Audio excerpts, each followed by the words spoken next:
So should you switch from iOS to Android? Why don't we ask to a real Android what he thinks? Definitely switch to Samsung, and here's why.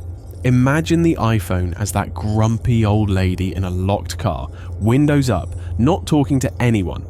Yep, it's safe, but oh so boring. On the other hand, Samsung is the life of the party, open, engaging, and up for anything. It talks to everyone, wants to know all the apps, and loves to multitask like a pro, while iPhone is more like, do I have to? Samsung offers a 15-day return window. They're just confident enough to say, go ahead, try to hate me, try. So, as an Android myself, I'm telling you, switch and never look back. Back to you, Chris. So, if you're watching this video, it's because you're trying to understand if it makes sense for you to switch from iOS to Android. And I will try to give you all the information, try to be unbiased as I can. Even though I worked for Apple for a lot of years, and I know how the company works, I know everything, and I've used an iPhone for all my life, and I started using the iPhone since 2007, and my first Mac was 2009, and nowadays I'll still use a Mac for my computer, and I use a PC as well.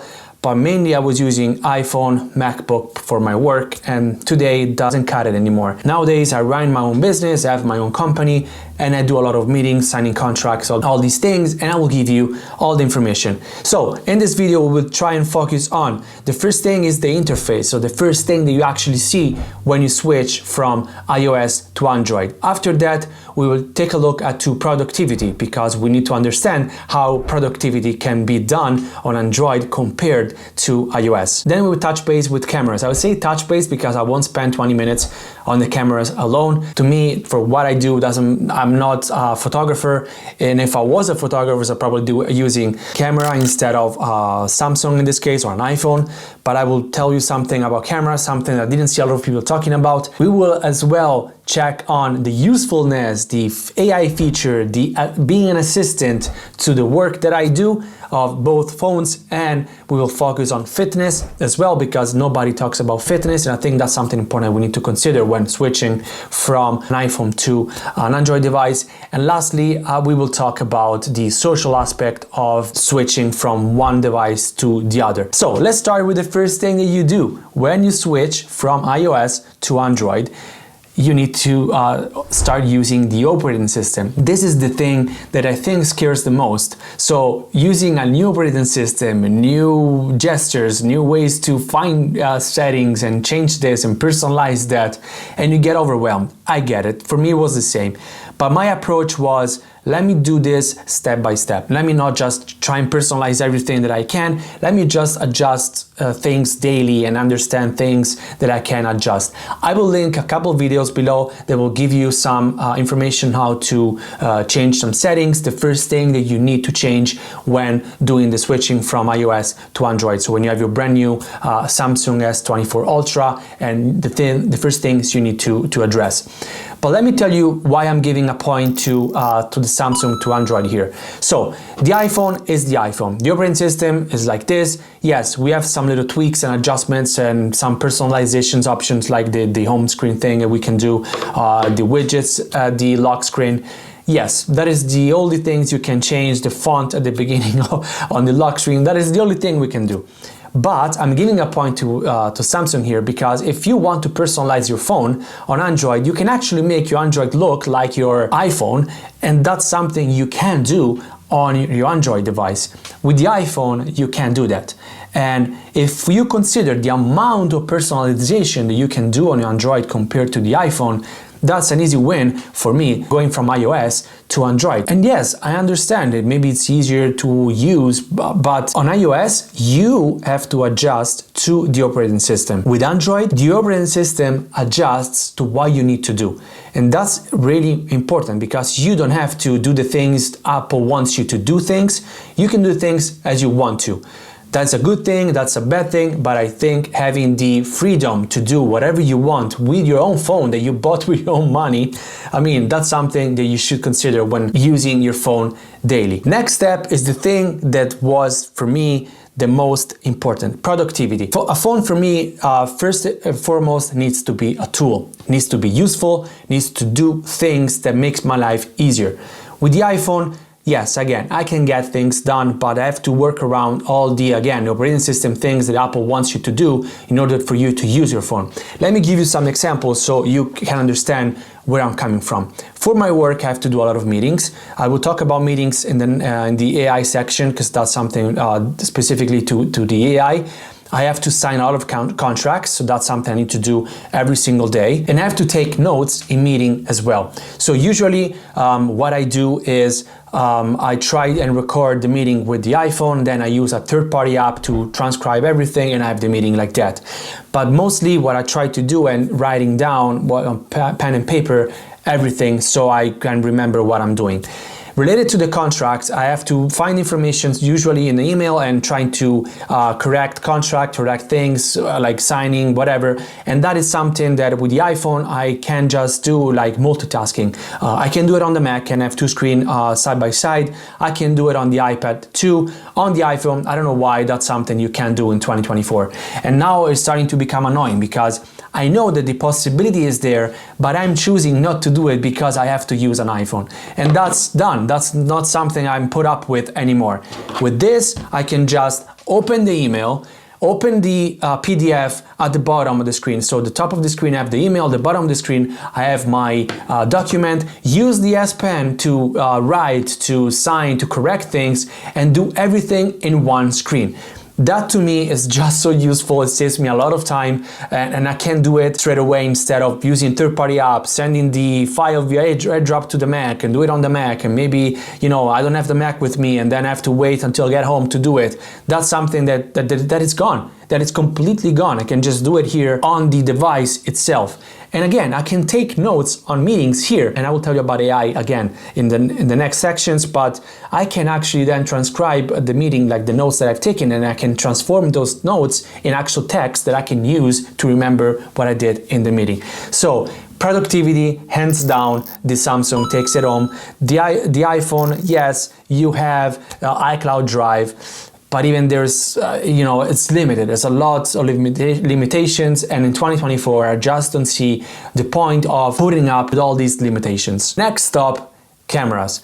So again, I'm not spending 20 minutes on this. If you're a photographer, you want to use a device to take pictures, considering the price of these two devices, just buy a camera if you're a photographer. If you want to take pictures, you are fine with both. I mean, in 2024, cameras are just amazing on any phone. So if you want to take pictures, yes, they might look a little bit different on a Samsung compared to the iPhone, but overall are the same. Videos, I would say, if you have taken videos with the main cameras, even if you have the choice to shoot 8K videos on the Samsung, I think we still have a little bit better quality on the iPhone with the main cameras. But something that I didn't see a lot of people talking about is the selfie camera. I will show you these two pictures that I've taken, and I will show you how much detail you have on the Samsung compared to the iPhone. The iPhone camera is just over-processed. You don't have a lot of details. With the Samsung, it's just so much more detail. And I think I have to give a point here to the Samsung, because if I'm using the camera for what I do, like to take maybe for a meeting or for a phone call, a video meeting, whatever, I'm using the selfie camera. I'm not using the phone like this and record and have the meeting. So having this camera that has more quality compared to the other one, it's a win to me. So again, I don't work with video, and if I have to do videos, I maybe hire professionals, or I buy a camera if I have to record videos. Right now I'm using a camera, and that's one thing that you could do. But if you have to use your phone as a camera to record videos, yes, the iPhone takes better videos, but I think the selfie camera, so the camera that you probably use the most, is better on the Samsung. So here I will give 1 point to Samsung and half a point to the iPhone. Next, we have AI, or usefulness of the phone. So here, I think, hands down, there's no competition because the iPhone doesn't have AI. Yes, you can say it has a lot of AI features, but yeah, but you don't have AI features. specifically for what I need to do. Yes, Apple says by the end of the year they will have their own AI model. Sam Altman said a new AI model that Apple created kind of sucks, so quote unquote kind of sucks, and I think Apple will actually be able to catch up with the competition in a couple of years, because these AI models could grow so fast. And on the Samsung, I mean, you have all these AI tools. But let me tell you why, to me, useful. Circle to search. So this one is useful because if I have to send specific product information to one of the suppliers that we use to sell products, I can do that. I can circle and send them the information to find similar products to what I want to sell, for example. Or the other thing that I was saying at the beginning, recording meetings. I can record a meeting. Actually, let me show you what I was doing the other day. Like right now, I'm at a meeting and I have the Samsung there recording everything. And after the meeting, I will be able to transcript, do everything that I need to do on the Samsung to be able to have like a sort of recap to my meeting. And that is just so useful. So I can label each meeting with, I talk to this person, to this specific person, and it's easier. It's very easy. So once I have back-to-back meetings, I don't have to keep track and remember each person, what they told me. I can do notes if I want to with my Samsung as well. I mean, this thing is just so useful. Yes, I can do voice recording with the iPhone, then export the audio to a third-party platform that do a transcript. It's not that easy on the iPhone. I mean, for productivity, I think Samsung is just one step ahead. So I can record the meeting, I can have it transcribed with the AI, and have the AI summarize the meeting for me. And since during the day I have back-to-back meetings, after a while all the meetings blend together, and to me remember everything. That's why I take notes usually. Is a bit annoying. So with this I can just classify each meeting, because I can see also the time of the recording of the meeting, and I can have all the information there at my disposal, instead of just trying and find the information and remember what I did. I can take notes during the meeting as well, and this is just not there on the iPhone. Yes, I can record the meeting on the iPhone, then I have to send the file to a third-party app to get the text out of the audio, and after that I can use maybe ChatGPT to summarize everything for me. But there's a lot more steps, and I have that built into the device on the Android. Another thing that is super useful that I think to me is just so important, specifically because English is not my first language. I know how to speak English, I know how to write English, but sometimes I just want to make sure that what I'm sending is actually correct and it makes sense grammatically, and the concept is the email is correct and everything else, and the tone of the email is correct. So usually what I do, I write the email, then I do go back in ChatGPT. I will show you now a side-by-side example. What I do on the iPhone, I type the email, I go and copy the email, I go to ChatGPT, I tell to ChatGPT what I need to do, and then if they have to adjust it, I adjust it, and I copy the email on ChatGPT. The clipboard on the iPhone sucks, so then I have to go back on the email, paste the email, and send the email. On the Samsung, even though it's not perfect, it's just rough right now, but it would get better over time. I have everything built in. And that's not only on the email, I have it on WhatsApp, on text, on everything. So I can write the email, I can have the AI rewrite it for me and choose which option I want to use. Who uses the social option, the social tone, like with the hashtags and the emoji? Let me know, because I don't think anybody uses those. So Samsung, please remove that. Nobody wants to use emoji and hashtags in their emails, on their texts. But that said, again, I point to Samsung here because I can do that in the phone within each app instead of going back and forth with apps, and specifically because I don't have the multitasking feature on the iPhone, so I have to go back and forth with using different apps. Next up is fitness. This is something that I actually don't see a lot of people talking about, and here I'm giving a point to the iOS system, so the iPhone. Apple Fitness works better, straight up. There's no confusion, there's no different apps and import data over here and use it over there.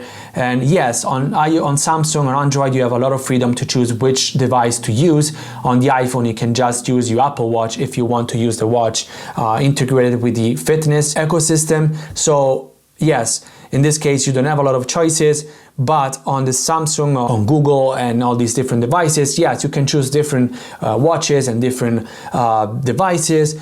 but it's so confusing. I really don't understand why they can put everything in one place like Apple does. So I can import my data once, one app, and that's it. On iOS, you have Apple Fitness. On the Samsung, you have digital well-being. Then if you want to add some other features, you have to download another app. And then maybe it doesn't work with this specific function, you have to maybe download another app. It's just so confusing. And to me, fitness is important, so that's something I actually use. And for this, I think there's no competition. Apple Fitness just works 10 times better. For this, I'm giving a point to iOS. But I'm putting a star over here. We come back to fitness at the end of the video. And last step, we have social. This is the thing that scares everybody in North America. I'm from Europe, I'm from Italy, I was born and raised there, and everybody else in the world use WhatsApp or other social media messaging apps. So I do voice calls over there, I have group chats over there, usually mostly WhatsApp. So to me, that it's not a big deal not to use iMessage or not to use FaceTime. Yes, it's nice to have it, you know, sometimes if you want to use it, but I really don't see the big deal of not using iMessage anymore. Usually because of my friends, but in addition to that is because I can just use other apps. And if a friend of mine tells me I'm not your friend anymore because you have a blue bubble, I don't think that is a good friend anyway. So I'm really glad that this happened, so I can just remove the friend from my friend list. But jokes aside, yes, you can use third-party apps. One of them is Beeper. I don't think you can do iMessage anymore on Beeper, but you can use third-party apps to integrate iMessage. Yes, FaceTime is not there, but you can use other apps to do video calls with people. At the end of the year, I believe Apple will be forced to introduce RCS messaging to the other apps, so maybe you will be able to do not iMessage, but do message over the internet instead of just SMS text messages, and that's something you can start doing. So to me, this is not a big deal, and this is for you is vital because you, I don't know, your work is to communicate via iMessage. Yeah, maybe it's time for you to switch to another platform. Even thinking about like work and meetings, I use Google Meet. Yes, you can share FaceTime links to people that are not using iOS, but nobody does that. So you can use either Zoom or Google Meet, like you can use Teams, all these different platforms. So again, to me, social is not a big deal. But if that's the big deal for you and you're not switching to a better device because you have to send blue bubbles, maybe that's a different discussion that we need to have. I owe you a star on the fitness aspect of the device. So if you want to use a Samsung because you like all the things that I talk about in this video, but you still want to use an Apple Watch, you can still buy a cheaper iPhone and use it to just pair it with your watch and use it that way. So you can monitor your fitness with that, and you save some money because you buy a cheaper iPhone, maybe a used one, because the only reason for the iPhone to be there is just to use your Apple Watch. And that's it. You can do that. You can go on the Apple website. You can find which Apple Watch is compatible with which iPhone. So you can find the minimum requirements over there. And you can start using you can keep using your Apple Watch with the fitness integration with an iPhone. That is the solution that I can give you if you want to switch to an Android and still use the Apple Fitness ecosystem. So these are the reason why I switched from iOS to Android. I will keep posting updates on this. I won't do like this video and then I'll see you next year when I switch again. I will keep using this phone. I will give you updates along the way, telling you everything that I'm noticing, everything that I'm doing, so you know what you can expect going into this. You should give it a try. You have 15 days to return the Samsung if you're not happy with it, but try it. Switch, use your phone, test all these things that I told you in this video, and feel the freedom that I'm feeling right now, and you will notice that you are missing out a lot, and you can still do the things that you love with your phone. Probably better because you're saving a lot of time and a lot of energy. Instead of adjusting to an operating system, you will have again an operating system adjusting to you. To end this video, let me tell you this. To me, Samsung is the cool guy that comes into a room and start talking to everyone and wants to know and be able to interact with everyone. Apple is like the old grumpy lady sitting in her car, door closed, wearing a mask and driving by herself, not talking to anyone. So these are the two comparisons between these two systems. Let me know what you think in the comments. If you disagree with me, let me know so we can have a healthy discussion in the comments. And yeah, I will give you updates on what I think in the next few weeks, so you know again what to expect in the future. With that said, thank you very much for watching this video, and I'll see you very soon in the next video.